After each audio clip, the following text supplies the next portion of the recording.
नमस्कार दोस्तों, स्वागत है आपका ISPCS एकेडमी में। और आज है 16 नवंबर और हम देखेंगे 16 नवंबर के करंट अफेयर्स। तो चलिए स्टार्ट करते हैं। और यदि आप चैनल पर नए हैं तो चैनल को ज़रूर सब्सक्राइब कीजिए, जिससे कि हम महत्वपूर्ण करंट अफेयर्स के जो सीरीज चला रहे हैं उसका लाभ आप सब तक पहुंचता रहे। तो चलिए स्टार्ट करते हैं। यहाँ पर पहला क्वेश्चन है, हाल ही में आयोजित COP27 यानी COP27 की बैठक में कार्बन घटाने में भारत किस स्थान पे है? तो जो कार्बन घटाने में भारत का स्थान है, वहाँ पर ऑप्शन है ए 8वां, ऑप्शन बी है 9वां, ऑप्शन सी है 11वां और ऑप्शन डी है 12वां। तो जो इसका सही आंसर हो जाएगा वो है ऑप्शन ए 8वां। 8वें स्थान पे है भारत कार्बन को घटाने के उसमें। चलिए आगे बढ़ेंगे और यहाँ पर 2 नंबर क्वेश्चन देख लेंगे। हाल ही में किस मंत्री ने कार्बन उत्सर्जन घटाने की रणनीति जारी की है? तो वह कौन से मंत्री हैं जिन्होंने कार्बन उत्सर्जन घटाने की रणनीति को जारी किया है? तो यहाँ पर नाम लिखे हुए हैं। ऑप्शन ए है भूपेंद्र यादव, अनुराग ठाकुर, नितिन गडकरी और इनमें से कोई नहीं। तो जो इसका सही आंसर है वो है ए भूपेंद्र यादव। ये इनका फ़ोटो है और आप इसकी जो एडिशनल इन्फॉर्मेशन है आप वीडियो को पॉज करके पढ़ सकते हैं। चलिए नेक्स्ट क्वेश्चन की ओर बढ़ेंगे और यहाँ पे लिखा है कि हाल ही में किसे प्रसार भारती का CEO नियुक्त किया गया है? तो क्या वो गौरव द्विवेदी हैं, शशि शेखर वेम्पति, सांबित पात्रा, मीनाक्षी लेखी? तो जो इसका सही आंसर है वो ऑप्शन ए है गौरव द्विवेदी। और ये उनका फोटोग्राफ है, आप लोग देख लीजिए। और हम आगे देखेंगे प्रसार भारती के बारे में। तो प्रसार भारती एक सांविधिक स्वायत्त निकाय है। यह देश का सरकारी प्रसारण केंद्र है, यानी कि जितनी भी राज्यसभा, लोकसभा, ये सारी टीवियों का जो प्रसारण है इसको नियंत्रित प्रसार भारती करता है। इसकी स्थापना वर्ष 1997 में प्रसार भारती अधिनियम के तहत की गई थी। प्रसार भारती निगम का मुख्य उद्देश्य दूरदर्शन और आकाशवाणी को स्वायत्तता प्रदान करना है, ताकि जनता को शिक्षित करने के साथ ही उनका मनोरंजन किया जा सके। चलिए ये थी प्रसार भारती के बारे में कुछ महत्वपूर्ण जानकारी। चलिए आगे बढ़ेंगे और नेक्स्ट क्वेश्चन की ओर देखेंगे कि ये क्या कहता है। तो नेक्स्ट क्वेश्चन कह रहा है कि हाल ही में किस खिलाड़ी को मेजर ध्यानचंद रत्न खेल रत्न पुरस्कार देने की घोषणा की गई है? तो यहाँ पर थोड़ा टाइपिंग मिस्टेक हो गई है, तो यहाँ पर लिखा होना चाहिए था मेजर ध्यानचंद खेल रत्न पुरस्कार। तो ऑप्शन यहाँ पर है ए PV सिंधु, ऑप्शन बी है नीरज चोपड़ा, ऑप्शन सी है शरत कमल और ऑप्शन डी है विराट कोहली। तो जो इसका सही आंसर है वो है शरत कमल। और ये टेबल टेनिस के खिलाड़ी हैं और कई सालों से ये लगातार चैंपियन होते आ रहे हैं। तो चलिए मेजर ध्यानचंद पुरस्कार के बारे में हम यहाँ पर देख लेंगे, कुछ जानकारी लिखी है उसको हम पढ़ लेंगे। तो मेजर ध्यानचंद खेल रत्न पुरस्कार, जिसका पूर्ण नाम राजीव गांधी खेल रत्न है, भारत में दिए जाने वाला सबसे बड़ा खेल पुरस्कार है।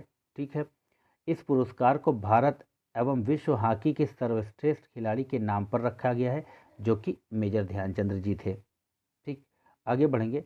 जो 3 बार ओलंपिक में स्वर्ण पदक जीतने वाले भारतीय हॉकी के सदस्य रहे हैं। ठीक है, यह प्रतिवर्ष खेल एवं युवा मंत्रालय द्वारा प्रदान किया जाता है।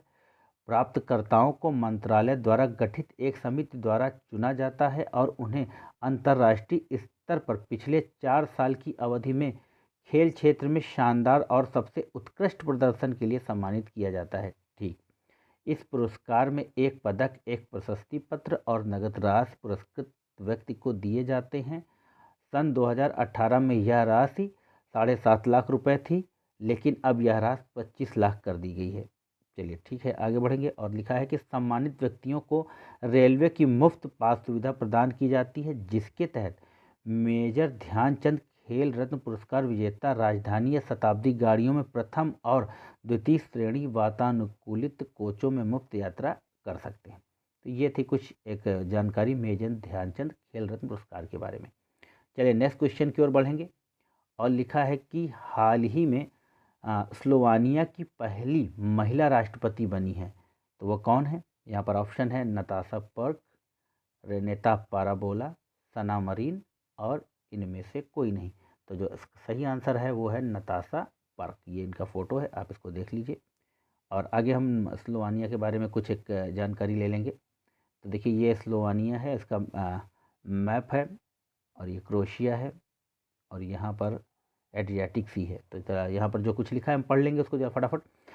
स्लोवानिया आधिकारिक तौर पर स्लोवानिया गणराज्य मध्य यूरोप में स्थित आल्प्स पर्वत से लगा हुआ भूमध्य की सीमा से लगा देश है। ठीक है, स्लोवानिया की सीमा पश्चिम में इटली, दक्षिण पश्चिम में एड्रियाटिक सागर, दक्षिण और पूर्व में क्रोएशिया और उत्तर पूर्व में हंगरी और उत्तर में ऑस्ट्रिया से स्थित है। मतलब ये ऑस्ट्रेलिया से लगा हुआ है। देश की राजधानी और सबसे बड़ा शहर ल्यूब्लियाना है। काफ़ी कठिन है, हो सके आप इसका उच्चारण अच्छे से कर पाएँ। और स्लोवानिया का जो क्षेत्रफल है वो 20,273 वर्ग किलोमीटर क्षेत्र में फैला हुआ देश है, जिसकी जनसंख्या लगभग 20 लाख है। आप समझ लीजिए कि ये देश कितना बड़ा होगा। हमारे यहाँ इतने, इससे बड़े तो ज़िले होते हैं। चलिए आगे बढ़ेंगे और देखेंगे। स्लोवानिया का 40% अंदरूनी भाग उठा हुआ पर्वतीय और पठारी है। स्लोवानिया का सबसे ऊंचा शिखर माउंट त्रिग्लेव 2864 मीटर और सबसे निचली बिंदु समुद्र तल पर एड्रियाटिक सागर है, यानी ये एड्रियाटिक सागर पर स्थित है। देश की बहुसंख्यक जनसंख्या स्लोवेनियाई भाषा का प्रयोग करती है, जो देश की आधिकारिक भाषा भी है। इसके अलावा स्थानीय स्तर पर संरक्षित भाषा हंगरी और इटालियन है। चलिए नेक्स्ट क्वेश्चन की ओर बढ़ेंगे। तो क्वेश्चन 6 कह रहा है कि हाल ही में संपन्न एससीओ के राष्ट्र प्रमुखों की परिषद में किस देश को 2023 के लिए अध्यक्षता सौंपी गई है। तो ऑप्शन यहाँ पे है चीन, भारत, पाकिस्तान, उज्बेकिस्तान। तो जो अध्यक्षता करेगा इस बार एससीओ की शंघाई सहयोग कॉरपोरेशन की, वो है भारत। तो ऑप्शन बी होगा इसका सही आंसर। चलिए 6 नंबर क्वेश्चन की ओर बढ़ेंगे। इससे पहले कि हम बढ़ें एससीओ के बारे में देख लेंगे। तो यह एक स्थायी सरकारी अंतर्राष्ट्रीय संगठन है। इसे कब बनाया गया था? तो 2001 में बनाया गया था। एससीओ चार्टर वर्ष 2002 में हस्ताक्षरित किया गया था और वर्ष 2003 में लागू हुआ। यह एक यूरेशियाई राजनीतिक, आर्थिक और सैन्य संगठन है जिसका लक्ष्य इस क्षेत्र में शांति, सुरक्षा तथा स्थिरता बनाए रखना है। नेक्स्ट पढ़ लेंगे कि इससे उत्तर अटलांटिक संधि संगठन यानी नाटो के प्रतिकार के रूप में देखा जाता है। यह 9 सदस्यीय आर्थिक और सुरक्षा ब्लॉक है तथा सबसे बड़े अंतर क्षेत्रीय अंतर्राष्ट्रीय संगठनों में से एक के रूप में उभरा है। तो इसकी आधिकारिक भाषा जो है वो है रूसी और चीनी, और जो इसका मुख्यालय है या सचिवालय है वो बीजिंग में है, ना कि संघाई में, क्योंकि इसका नाम संघाई सहयोग संगठन है। तो आप इससे कंफ्यूज ना होइएगा कि इसका मुख्यालय भी संघाई में होगा, नहीं, इसका मुख्यालय बीजिंग में है। ताशकंद में क्षेत्रीय आतंकवाद विरोधी संरचना रैट्स की कार्यकारी समिति है। तो ये कहाँ है? ताशकंद में। और रैट्स यूपीएससी में एक बार पूछा जा चुका है। तो ये रैट्स किससे संबंधित है? तो वो एससीओ से संबंधित है। चलिए नेक्स्ट क्वेश्चन की ओर बढ़ेंगे और देखेंगे क्या है। हाल ही में एससीओ के सम्मेलन में भारत के किस जिले को 2020 तथा 2022-23 की सांस्कृतिक राजधानी घोषित किया गया है? तो ऑप्शन यहाँ पर है तिरुपति, वाराणसी, अयोध्या, इनमें से कोई नहीं। तो जो सांस्कृतिक राजधानी होगी एससीओ की वो है बनारस आपका, या वाराणसी। और वाराणसी कहाँ है? गंगा के किनारे है, उत्तर प्रदेश में। चलिए 8 नंबर क्वेश्चन की ओर बढ़ेंगे और यहाँ पर लिखा है कि हाल ही में संपन्न युद्ध अभ्यास ककाडू किस देश से संबंधित है? तो यहाँ पर ऑप्शन है जापान, ऑस्ट्रेलिया, भारत और रूस। तो जो सही ऑप्शन है वो है ऑस्ट्रेलिया। चलिए 9 नंबर क्वेश्चन की ओर बढ़ेंगे। हाल ही में विश्व जल रिपोर्ट किस संस्था द्वारा जारी की गई? तो ऑप्शन है यूनेस्को, वर्ल्ड बैंक, अंतर्राष्ट्रीय जल आयोग और नीति आयोग। और आप भी अपने कमेंट को जरूर अपने स्कोर को कमेंट बॉक्स में ज़रूर बताएं, जिससे हमें भी पता चले कि आप लोग एक्टिव व्यूवर्स हैं। तो जो इसका सही आंसर होगा इस 9 नंबर क्वेश्चन का, वो है यूनेस्को। बड़ी अद्भुत बात कह लेंगे कि विश्व जल रिपोर्ट अंतर्राष्ट्रीय जल आयोग न निकाल के यूनेस्को के द्वारा पब्लिश की जाती है। चलिए 10 नंबर क्वेश्चन देखेंगे, और इससे पहले हम 10 नंबर क्वेश्चन की ओर बढ़े, हम यूनेस्को के बारे में देख लेंगे थोड़ा सा। तो यहाँ पर लिखा है कि यूनेस्को संयुक्त राष्ट्र शैक्षिक, वैज्ञानिक और सांस्कृतिक संगठन है और संयुक्त राष्ट्र की एक विशेष एजेंसी है। यह शिक्षा, विज्ञान एवं संस्कृति के क्षेत्र में अंतर्राष्ट्रीय सहयोग के माध्यम से शांति स्थापित करने का प्रयास करती है। यूनेस्को संयुक्त राष्ट्र सतत विकास समूह का सदस्य है। संयुक्त राष्ट्र की एजेंसियों एवं संगठनों के इस समूह का उद्देश्य सतत विकास लक्ष्य को पूरा करना है। यूनेस्को का मुख्यालय पेरिस में अवस्थित है, यानी इसका मुख्यालय कहाँ है? पेरिस में। एवं विश्व में इसके 50 से अधिक क्षेत्रीय कार्यालय हैं। इसके 193 देश एवं 11 संबद्ध सदस्य हैं अप्रैल 2022 तक 20 तक सॉरी और यह सामान्य सम्मेलन और कार्यकारी बोर्ड के माध्यम से नियंत्रित होता है।